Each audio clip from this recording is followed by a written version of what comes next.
ప్రభు అయిన యేసుక్రీస్తు వారి ప్రశస్తమైన నామములో మీ అందరికీ మరణాత.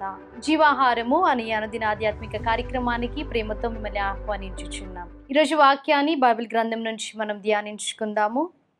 సామెతల గ్రంథం 1వ అధ్యాయము 33వ వచనం. నా ఉపదేశమును అంగీకరించువాడు సురక్షితముగా నివసించును, వాడు కీడు వచ్చునన్న భయము లేక నెమ్మదిగా నుండును.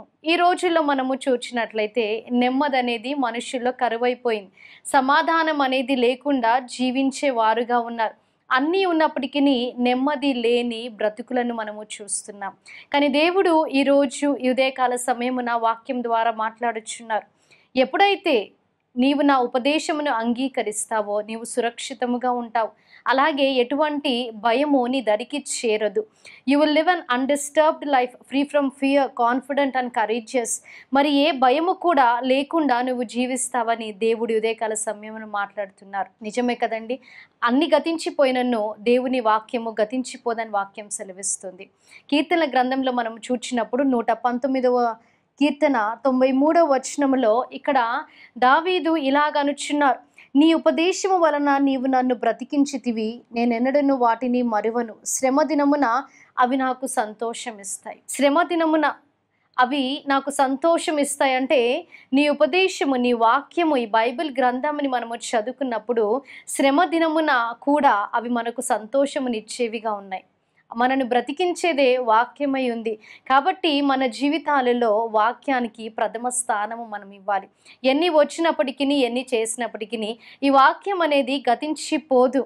కాబట్టి ఎవరైతే ఆయన వాక్యాన్ని అంగీకరిస్తారో, శ్రమ ఉన్నా, కష్టమున్నా, బాధ ఉన్నా అది చదివి దాన్ని అంగీకరించే వాళ్ళు సురక్షితంగా ఉంటారని వాక్యం సెలవిస్తుంది. ఎటువంటి భయం లేకుండా ఉంటారని వాక్యం సెలవిస్తుంది. అలాగే నెమ్మది కలిగి ఉంటారని వాక్యం సెలవిస్తుంది. మనకి అన్నీ ఉన్నప్పటికీ నెమ్మది లేకుండా మనము జీవించినట్లయితే ఎటువంటి ప్రయోజనం లేదు. కానీ దేవుడు మనకి నెమ్మదిని దయచేసే దేవుడు. కాబట్టి మనం ఏ పరిస్థితిలో ఉన్నా వాక్యం చదివేవారుగా, వాక్యం వినేవారుగా, అలాగే వాక్యము బోధించేవారుగా, ఇతరులని దేవుని వైపు త్రిప్పే వారముగా మనం ఉండాలి. ఇది వాక్యాన్ని దేవుడు వినికిడిలో, హృదయములో భద్రపరిచి దీవించి ఆశీర్వదించునుగాక. ఆమేన్. మహాగణుడా, మహోన్నతుడా, పరిశుద్ధుడా, మీకు స్తుతులు. ఉదయకాల సమయంలో తండ్రి వాక్యం ద్వారా మీరు మాతో మాట్లాడి ఉన్నారు తండ్రి. అవును తండ్రి, మీ ఉపదేశమును అంగీకరించినప్పుడు తండ్రి దేవా మీరు మమ్మల్ని సురక్షితముగా ఉంచే దేవుడిగా ఉన్నారు. అలాగే నెమ్మదిని దయచేసే దేవుడిగా ఉన్నారు. దేవా ఎందరైతే తండ్రి నెమ్మది లేని స్థితిలో ఉన్నారో వాక్యము ద్వారా మీరు వారితో మాట్లాడి ఉన్నారు. విన్న వాక్యాన్ని ప్రతి ఒక్కరి హృదయంలో మీరు భద్రపరిచి దీవించి ఆశీర్వదించండి. యేసుక్రీస్తు నామములో అడిగి వేడుకుంటున్నాం ప్రియ పరలోకపు తండ్రి. ఆమేన్. అందరికీ మరణాత.